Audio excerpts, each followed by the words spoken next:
শুরু করছি আজকের সত্যবর্তী ঘটনা।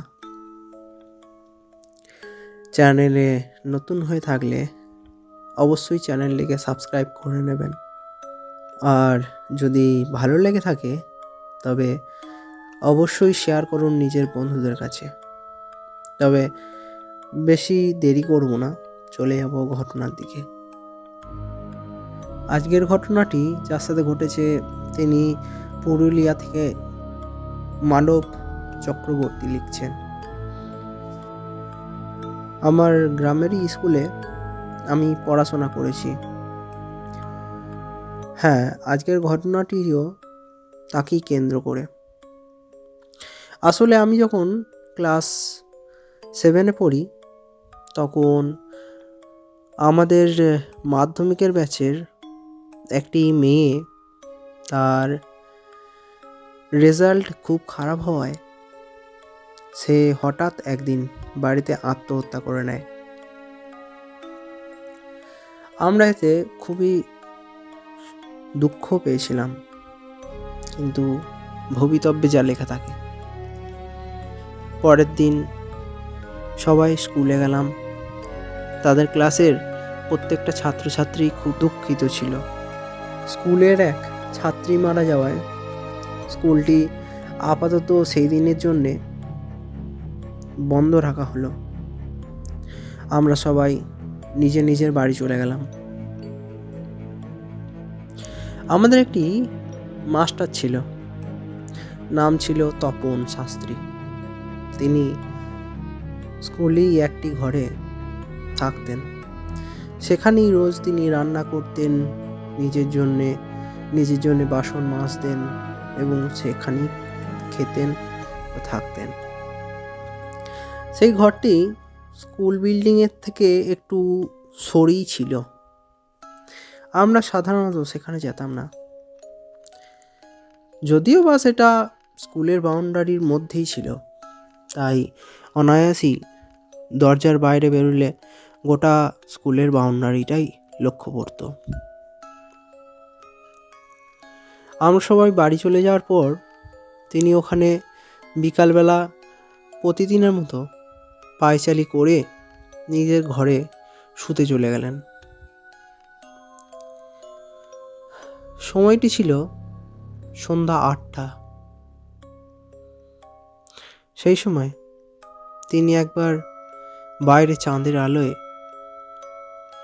প্রকৃতির ডাকে সাড়া দিতে গিয়েছিলেন। স্কুলে বাথরুমগুলো ছিল তার ঘর থেকে অনেকটাই দূরে, তাই জুতোটা পায়ে দিয়ে হাঁটতে হাঁটতে চলে গেলেন বাথরুমের দিকে। চিন্তা নাই, চাঁদনি রাত, তাই কোনো টর্চ সঙ্গে নেননি তিনি। হাঁটতে হাঁটতে যাচ্ছেন, হঠাৎ স্কুলের যে নিম গাছটি ছিল হঠাৎ দুলে উঠল। তিনি চমকে গিয়ে দেখলেন আশপাশে তেমন কোনো হাওয়া দেয়নি। তবে এটা কিভাবে সম্ভব? যাই হোক, তিনি আর বেশি ভাবলেন না। তিনি সায়েন্সের টিচার, বরাবরই তার ভূত প্রেতে বিশ্বাস নেই। বাথরুম করে আবার ফিরছেন ঘরের দিকে। দরজাটা খুলে জুতোটা রেখে ঘরটা বন্ধ করে দিলেন। খাবার করছেন। খাবারটা করে যে খেতে বসেছেন, হঠাৎ বাইরের দরজায় ঠক ঠক ঠক ঠক করে আওয়াজ, ঠিক যেন কেউ দরজা ধাকালছে। তিনি একবার সাড়া দিলেন, কিন্তু ভয়ার্ত কণ্ঠে। কে? কোনো আওয়াজ এলো না। তিনি আবার বললেন, কে রে? কোনো সাড়া নেই। তিনি মনে মনে ভাবলেন, চোর ছেচোর কেন আসবে এখানে? টাকা পয়সা তো তার কাছে তেমন কিছুই নেই, থাকার মধ্যে এই খাবার দাবার আর তার বইপত্র। তিনি কিছুক্ষণ চুপ করে বসে মাথাটা ঠান্ডা করলেন। টর্চটি নিয়ে পাশে লাঠিটি হাতে নিলেন, দিলেন দরজাটি হুট করে খুলে এবং লাঠিটি সঙ্গে সঙ্গে সামনে এগিয়ে নিয়ে গেলেন। কিন্তু কোথায় কেউ নেই। তিনি সেদিন খুব চমকে গিয়েছিলেন। এইসব ঘটনা প্রায়ই ঘটতে থাকলো তার সাথে। তিনি একটু অবাকই হয়ে গেলেন। এই কথা আস্তে আস্তে ছড়িয়ে গেল গোটা গ্রামে। স্কুলের ছাত্ররা এই বিষয় নিয়ে খুবই আলোচনা করত। ছাত্রদের বাবা মারা সেই স্কুলে ছাত্রদের আর পাঠাতে চাইলেন না। ফলে স্কুলেও বেশি ছাত্র যাওয়া আসা করতো না।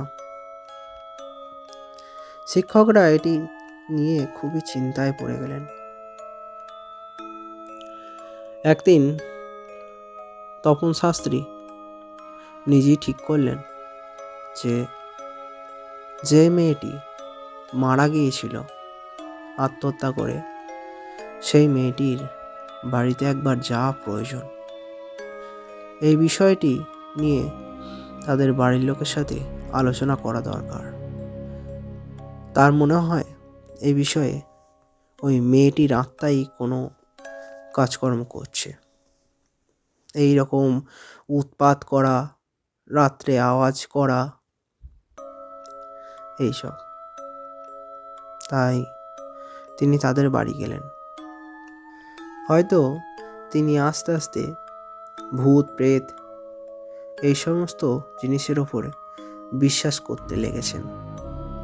তাই মানসিক চিন্তাভাবনা পাল্টে তিনি তাদের বাড়িতেই চলে গেলেন বিকালবেলায়। সেখানে গিয়ে জানতে পারেন যে সমস্ত শান্তি ক্রিয়াই তার নাকি করা হয়েছে, কিন্তু এখনো পর্যন্ত গয়ায় দেয়া আসা হয়নি পিণ্ডটি। মেয়েটি অঙ্কে খুব পটু ছিল, তাই তপন মশাই তাকে খুবই স্নেহ করতেন। তারও একটু মনে মনে কষ্ট হলো তপন মশাই যখন মেয়েটির মা বাবাকে চোখে জল ফেলতে দেখলেন, তখন তার একটু মনটা ভেঙেই পড়ল। তিনি আবার ঘুরে স্কুলে এলেন। যাই হোক, এইভাবেই চলবে। তিনি 3 দিন বাদ এই সমস্ত জিনিস থেকে বিরক্ত হয়ে গেলেন আর ঠিক করলেন এটি থেকে যা হোক করে বেরোতেই হবে। ডাকলেন পাশের পাড়ার তান্ত্রিককে। রাত্রের মধ্যেই হোম করে স্কুলটিকে বাঁধা হলো। ডাকা হলো সেই মেয়েটির আত্মাটাকে। সমস্ত কথা বলতে আত্মাটাকে বোঝানো হলো যে সে মারা গেছে আর সে আত্মহত্যা করেছে। তাই আত্মহত্যা হওয়ায় তাকে নিজের কর্মের ফল নিজেকেই ভোগ করতে হবে। সে এতে খুব কষ্ট পায় এবং সেই স্কুলটি এরপর থেকে শান্ত হয়ে যায়। রাত্রেবেলা তপনবাবু আর থাকেন না। তিনি এরপরে বাড়িতেই চলে গেছেন। তিনি অন্য স্কুলে পড়ান এখন। বর্তমানে স্কুলটি পরিত্যক্ত হয়ে পড়ে আছে। আপাতত সেই স্কুলেরই পাশে নতুন একটি স্কুল তৈরি করা হয়েছে। যদিও বা স্কুলটির নাম আমি এখানে নিলাম না, তার কারণ মানুষ এখানে প্রায় যাতায়াত করে। চলে যাচ্ছি পরবর্তী ঘটনার দিকে। এই ঘটনাটি লিখেছেন বীরভূমে থাকা এক বাসিন্দা। তিনি লিখেছেন, প্রায়ই তিনি শ্মশানে যাওয়া আসা করেন। বিভিন্ন তান্ত্রিকদের ক্রিয়াকলাপ তার চোখের সামনে ঘটে যায়। তাদের মধ্যে একটি ঘটনা তিনি আমাদের কাছে শেয়ার করেছেন।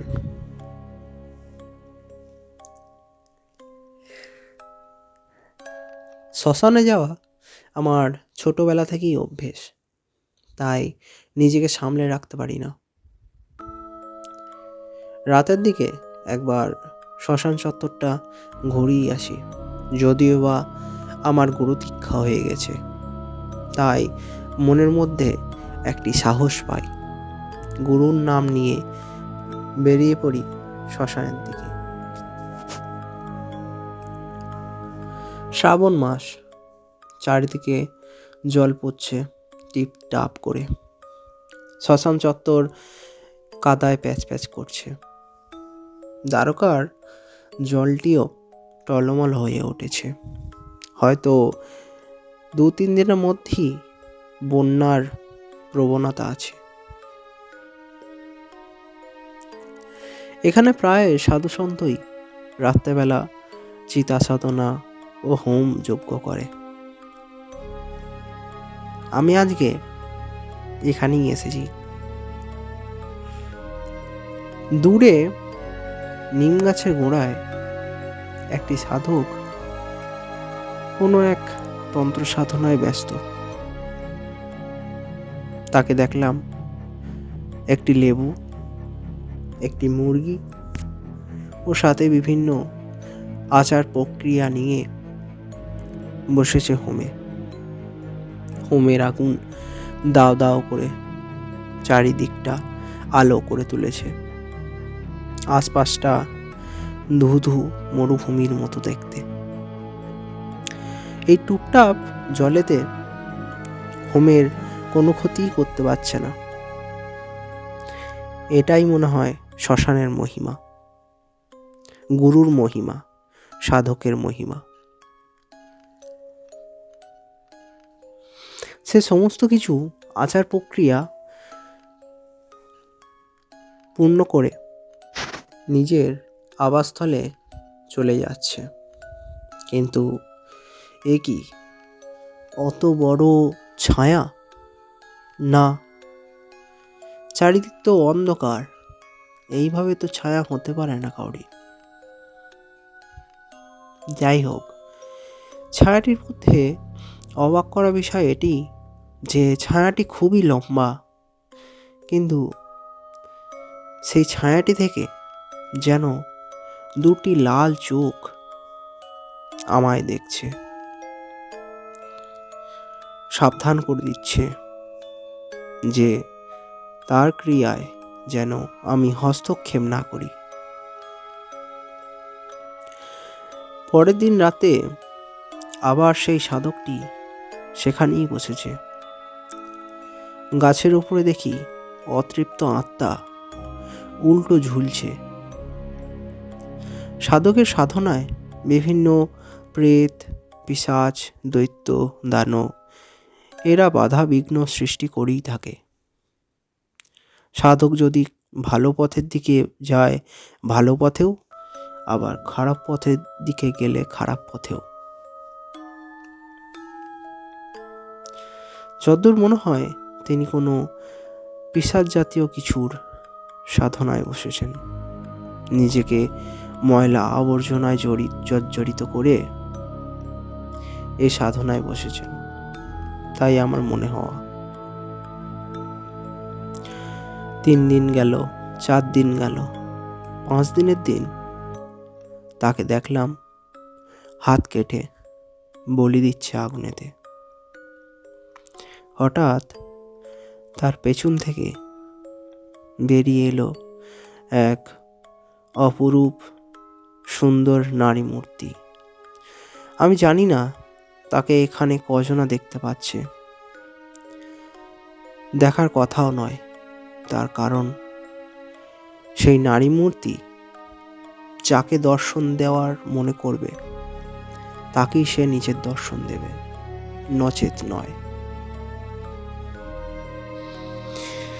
সেই নারী মূর্তি তার সাথে বচনবদ্ধ করে হোম সম্পূর্ণ করে ফিরে চলে গেল।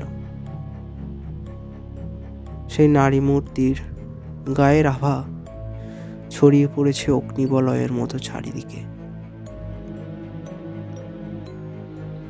হয়তো ভার্যা রূপে, হয়তো মাতৃরূপে, কিংবা মিত্র রূপে। কি রূপে সিদ্ধ করেছ হে সাধক? আমি তাকে বললাম। সে অগ্নিদৃষ্টিতে আমার দিকে তাকালো। সেই আগুনে তাতে যেন আমি জর্জরিত। সে আমাকে অনেক ধমকালো, আমি যেন তার এই বিষয়ে চোখ কান না দিই। কিন্তু স্বভাবে মজবুর, হয়তো ব্রহ্মময়ী অন্য কিছুই চাইছিলেন। পরের দিন তিনি আবার সেখানে শ্মশানী হোমে বসেছেন। সেই নারী মূর্তি আশেপাশে তাকে রক্ষা করছে। এবার কার সাধনায় বসেছে সে হয়তো জানি না।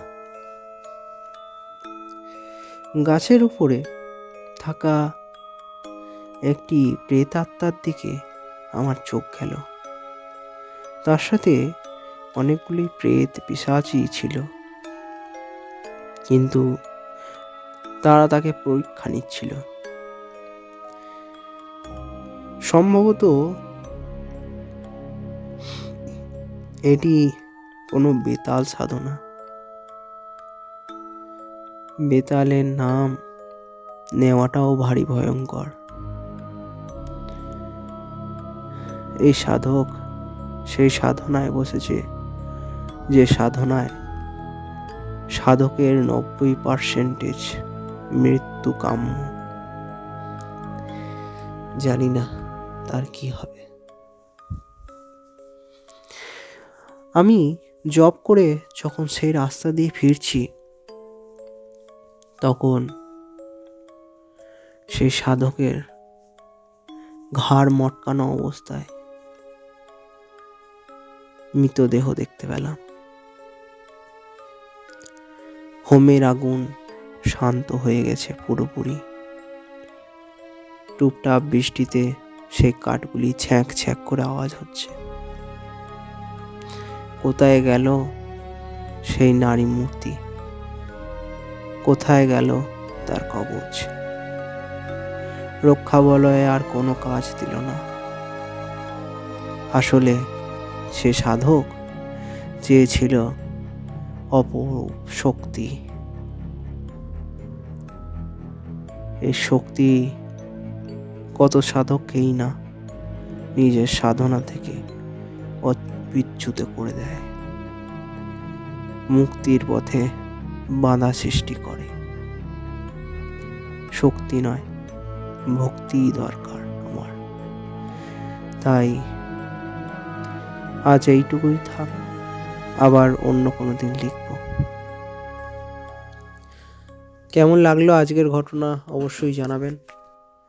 আর আমার কাছে বেশি ঘটনা না আসায় আমার এতটাই দেরি হয়ে গেছে, ক্ষমা করবেন আমার দেরি হওয়ার জন্য। আর আপনারা দয়া করে স্ক্রিনে থাকা ইমেলে নিজের সত্যভৌতিক ঘটনা লিখে পাঠান, যার দ্বারা আমি এই ভিডিওর মাধ্যমে আপনাদের সত্যভৌতিক ঘটনা চ্যানেলটিতে পোস্ট করতে পারি। ধন্যবাদ।